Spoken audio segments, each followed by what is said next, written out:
Bismillahirrahmanirrahim. Hari ini materi yang akan kita bahas adalah seputar mudhof mudhofun ilaihi, atau kalau dalam bahasa Indonesia bisa kita sebut sebagai kata majemuk, yaitu dua kata yang memiliki satu makna, seperti ibu kota, orang tua misalnya, kemudian tasnya Muhammad. Nah, itu merupakan kata majemuk yang terdiri dari dua kata tetapi memiliki satu makna. Contohnya, kitabu Muhammadin terdiri dari dua kata tetapi maknanya satu. Kitabu Muhammadin, kitabnya Muhammad, maknanya tetap satu, yaitu kitab, ya, bukan Muhammadnya tetapi kitabnya. Di sini kata kitabu sebagai mudhof, sedangkan Muhammadin sebagai mudhofun ilaihi. Ciri-ciri mudhofun ilaihi terdiri dari dua kata, ya, terdiri dari dua kata. Pada kata pertama, harokatnya tidak selalu marfu'. Jadi di sini mudhof itu harokatnya bisa berubah-ubah, bisa berubah tergantung keadaan. Jika diawali dengan misalnya harfu jar ala, di atas kitabnya Muhammad. Nah, karena diawali oleh harfu jar, maka mudhofnya otomatis akan menjadi majrur bil kasroh, majrur dengan kasroh, ya, kalau didahului oleh harfu jar misalnya, ya. Kemudian untuk mudhofun ilaihinya, dia harokatnya pasti selalu majrur.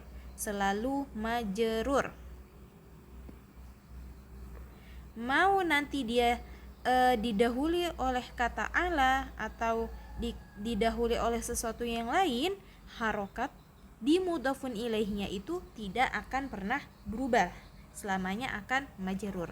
Di sini majrurnya bil kasroh, ya, salah satu tanda majrur adalah kasroh. Adapun nanti kedepannya insyaallah akhwat sekalian akan belajar tanda-tanda majrur, marfu atau majzum yang lain-lainnya. Untuk saat ini kita masih belajar seputar marfu'nya dengan dhammah, majrurnya dengan kasroh, atau mansubnya dengan fathah, dan sebagainya. Kitabu Muhammadin. Nah, untuk mudhofun ilaihi ini belum menjadi kata yang sempurna, bukan jumlah mufidah, ya. Perlu diingat, bukan jumlah mufidah atau kalimat yang sudah sempurna. Kitabu Muhammadin ini masih merupakan kata yang belum sempurna. Bagaimana kita menyempurnakannya? Bisa misalnya ditambahin fiil, atau bisa ditambahin paling gampangnya bisa ditambahi dengan khobar. Oke, jadi di sini Kitabu Muhammadin misalnya jadidun,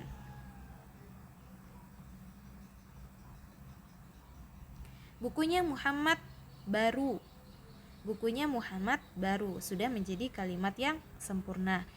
Jadi kata kitabu selain dia menjadi mudhof, dia juga menjadi mubtada, ya. Jadi kedudukannya ada dua, mubtada dan mudhof. Kemudian khobarnya adalah jadidun, khobar. Jadi kalau misalnya di i'rab, kitabu mubtada marfu'un bid dhammah wa huwa mudhaf, dan dia juga kedudukannya adalah mudhaf. Kemudian Muhammadin mudhafun ilaihi majrurnya bil kasroh, dengan kasroh. Kemudian jadidun khobar marfu'un bid dhammah, khobar marfu' dengan dhammah, ya. Jadi kata Kitabu Muhammadin jadidun, bukunya Muhammad baru. Oke, sekarang kita bahas tentang mudhofin ilaihi tapi pakai dhamir atau kata ganti. Misalnya yang paling mudah, ibuku, ayahku, saudaraku, itu semua merupakan bentuk mudhaf mudhafun ilaihi. Abi misalnya, ummuka, ummuki.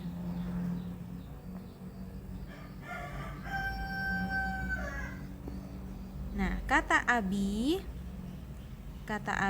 di sini merupakan mudhaf.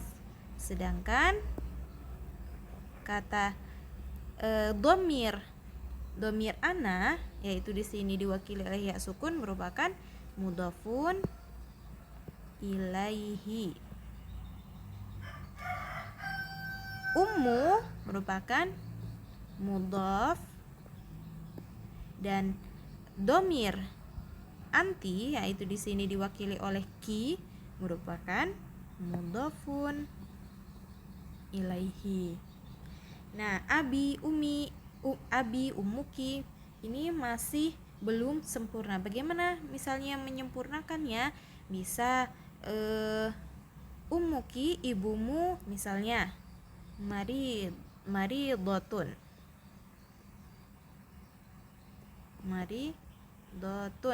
sakit, ibumu sakit misalnya. Atau abi, ayahku apa? Ayahku misalnya tajirun, ayahku pedagang.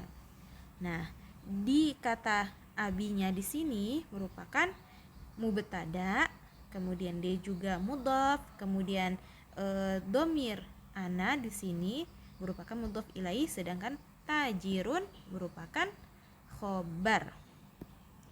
Tajirun adalah khobar dari abun. Kemudian ummuki selain mudhaf, dia juga sebagai mubtada plus mudhaf. Domir anti yang diwakili ki di sini mudhaf ilaihi, dan maridotun merupakan khobar untuk ummun. Satu lagi kita bahas, kalau tadi yang pertama mudhaf ilaihnya menggunakan nama orang, kemudian yang kedua mudhaf ilaihnya menggunakan domir atau kata ganti.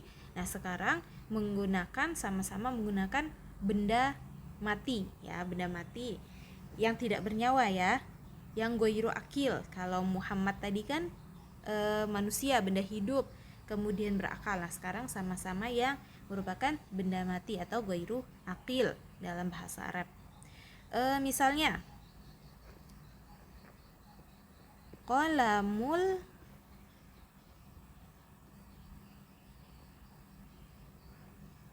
mudarrisi, qalamul mudarrisi, pulpennya guru,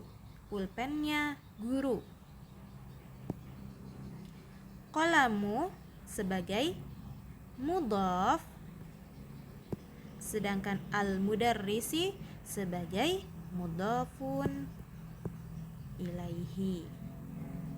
Ya, jadi di sini berbeda dengan domir. Tadi domir dia tidak akan berubah, harokat akhirnya tidak akan berubah, selamanya akan abi, ummuka untuk yang kamu laki-laki, ummuki untuk yang perempuan tetap tidak akan berubah. Sedangkan untuk yang ghairu akil sama dengan yang akil, dia harokat terakhirnya pasti majrur, ya tetap majrur. Kemudian qalamul mudarrisi di sini masih merupakan kalimat yang belum sempurna. Kita sempurnakan misalnya dengan menambahkan khobar di belakangnya. Kita tambahkan misalnya maksurun, yang artinya kemarin rusak ya, atau patah bisa. Nah, berarti otomatis qalamu, kata qalamu merupakan mubtada,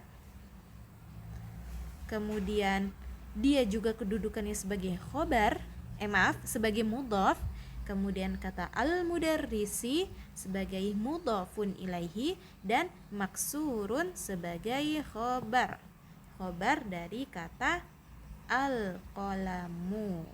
Oke, insyaallah mudah dipahami ya jika akhwat sekalian melihat kalimat yang terdiri dari susunan seperti ini. Insya Allah sudah tidak bingung lagi memberikan harokatnya seperti apa.